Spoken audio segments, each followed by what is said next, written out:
didatangkan Umar bin Hafid itu untuk jawab dia itu turunan Nabi apa bukan. Saya mengatakan Imaduddin Usman, Umar bin Hafid bukan turunan Nabi. Jangan ngaku-ngaku turun Nabi lagi.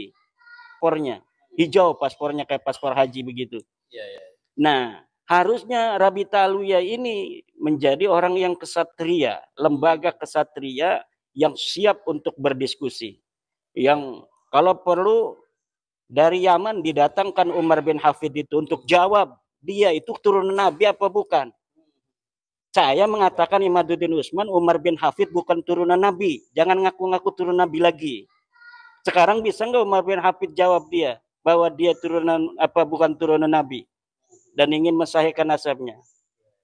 Saya tantang. Atau murid-muridnya yang ada di Indonesia, murid Umar bin Hafid yang merasa bisa menjawab bahwa Umar bin Hafid itu memang turunan Nabi. Silahkan datang. Atau tentukan di universitas mana dia mau. Kalau saya dulu pernah melihat Yai itu di kanal siapa saya lupa, bahwa Yai siap berdiskusi bahkan 1 melawan 20 asalkan dilakukan di universitas. Iya, artinya itu harus dilakukan secara akademik ya. Ya, secara akademik. Kenapa? Kalau akademik itu ada jurinya. Profesor-profesor ahli sejarah, profesor ahli penelitian itu nanti akan memahami logika penelitian. Bahwa harus dimulai dari prosedur dan mekanisme A sampai Z. Nah, yang sekarang ada kan hanya framing-framing. Framing-framing bahwa nasabnya sahih. Mana bukti sahihnya? Nggak ada. Bikin buku, ini silahkan nanti masyarakat baca buku saya. Dan semuanya akan nampak bagaimana buku yang ditulis oleh Rabita Alawiyah, dalam hal ini Hanif Alatas dan kawan-kawan itu, sama sekali tidak menjawab. Bahkan buku itu sendiri yang menghancurkan dirinya sendiri. Jadi buku itu yang ditulis kemarin jadi bumerang ya? Iya, buku itu sendiri karena di dalam buku itu mengutip kitab-kitab yang sebenarnya apabila ditelaah secara benar itu isinya adalah membatalkan nasab mereka. Tapi kemudian diberikan sebuah kesimpulan di bawah tanpa adanya terjemahan yang benar, seakan-akan lafaz di atas itu yang diambil dari kitab mensahihkan nasab mereka. Ini kedustaan yang maha luar biasa. Yang masyarakat harus tahu bahwa Balawi ini bukan cucu Nabi. Itu aja. Masukkan ke dalam otak dan hati nurani bahwa Balawi bukan cucu Nabi dan kita tidak boleh mempercayainya. Haram mempercayai, mengakui Balawi sebagai cucu Nabi.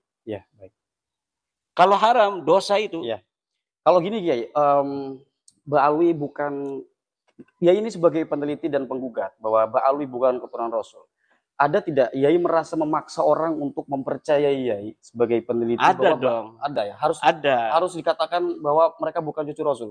Ada. Kenapa ada? Karena memang dalilnya nggak seimbang. Nah, kalau yang kita tidak boleh memaksa, dalam arti dalam tanda kutip ya, memaksa itu dalam tanda kutip, kebenaran aja seperti Islam itulah ikraha fiddin. Tapi untuk saudara-saudara kita ini yang kayak Faiz, Kiai Faiz, Syukran Mahmud yang kemarin di CNN, dia bisa baca kitab. Tapi kenapa dia membela nasab Balawi dengan husnudzon saja? Inilah orang-orang yang saya kira harus bertobat itu. Dia yang sebetulnya mampu beristidlal. Kemudian dia meninggalkan istidlal. Ini hukumnya la yajuz, haram. Nah, orang-orang awam itu akan ikut pada dia dalam kesesatan. Kenapa saya bilang sesat? Ya jelas sesat, orang nggak ada dalil sama sekali nasab Balawi itu. Sekarang begini ya, mengenai tentang awalnya gini. Bermula dari ceramah Yai, saya masih ingat waktu itu, dan waktu itu pun saya yang pertama kali saya mungkin salah satu pertama yang mengangkat Yai waktu ceramah tentang nasab Ba'alwi. Dan pada akhirnya ceramah Yai itu bukannya berbicara soal nasab, tapi mungkin soal, kalau dalam bahasa pergerakan itu hegemoni, dan ditemukan diskursus lain, semisal pemalsuan sejarah, pemalsuan kuburan. Nah, yang akhir-akhir ini ya yang terjadi itu soal Ada salah satu hadis ya, ini mengenai betapa pentingnya memuliakan seseorang. Tapi memuliakan seseorang ini, catat ini ya, jangan karena nasabnya saja. Jadi di dalam hadis Hasan itu disampaikan begini, idza atakum karimu qaumin fa akrimuhu, yang artinya apabila datang kepadamu orang yang mulia dari suatu kaum, maka muliakanlah dia. Kemuliaan seseorang ini, kalau kita kembali kepada flashback ayat Al-Quran, itu tetap inna akramakum indallahi atqakum, diukur dari ketakwaannya ya. Ketika ada orang yang memuliakan kelompok-kelompok dengan berlebihan, dan catat kalau bukan karena ketakwaannya, ini akan berbahaya. Saya barusan dapat cerita dan langsung ditunjukin, ngapunten ini ya, bukan apa-apa, ini perlu saya sampaikan. Kita tahu katanya menurut orang-orang sono, Tarim ini adalah kota 1000 wali, yang katanya jangankan orang yang berdiam di majelis, di masjid, orang di pasarnya saja itu wali, bahkan orang pemulungnya saja itu wali. Itu yang disampaikan menurut mereka para habaib. Ada sesuatu yang sangat membuat saya satu kagum. Kenapa kagum? Karena ada sosok ulama panutan Habib Umar bin Hafidh, mudah-mudahan dipanjangkan umurnya. Beliau ini sudah tes DNA Pak, bahkan 2 kali. Tadi saya dapat bocornya, langsung melihat catatannya, dan hasilnya haplonya G. Ya ngapunten, artinya kalau memang itu orang alim dan memang menjadi panutan, artinya tidak akan mengurangi kecintaan para muhibbinnya. Pertanyaannya, kenapa orang-orang yang senang dengan orasi, di dalam diri saya terdapat darahnya Rasulullah, kemudian baru-baru ini ada yang mengatakan Wali Songo ini nyambung Ba'alawi melalui Ubaidillah, itu yang orasi di Banten itu, Imam Jumbo. Artinya kenapa sampai dini hari kok gak berani tes DNA? Kan begitu.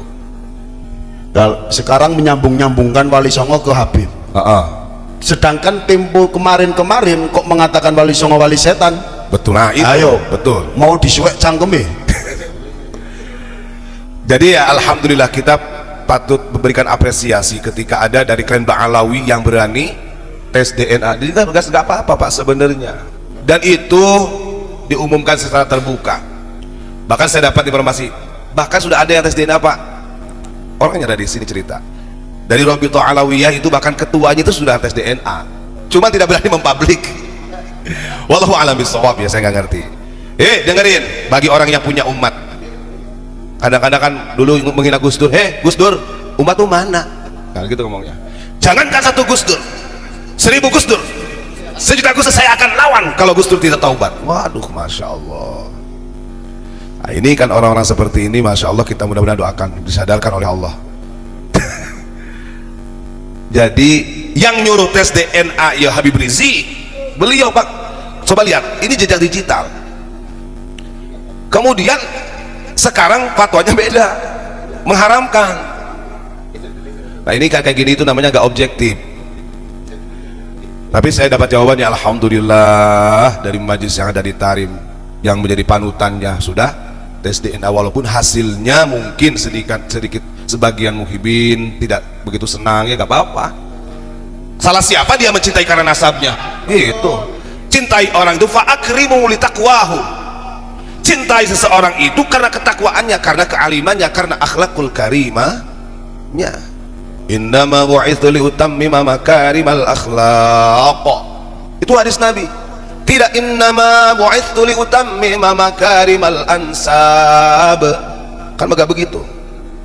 Innama bu'itsu liutammima makarimal akhlaq, gitu. Udah jelas lah, itu informasi dari saya, dan saya ini bukan mengada-ngada. Kenapa saya bisa berani menyampaikan? Karena barusan ditunjukin, alhamdulillah masih ada yang berani, daripada nanti dimasukin kandang singa.